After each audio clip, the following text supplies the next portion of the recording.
मुझे तुम चुपके चुपके जब ऐसे देखती हो, अच्छी लगती हो। कभी जुल्फों से कभी आंचल से जब खेलती हो, अच्छी लगती हो।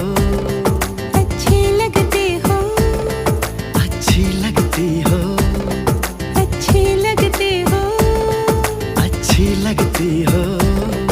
अच्छी लगती हो।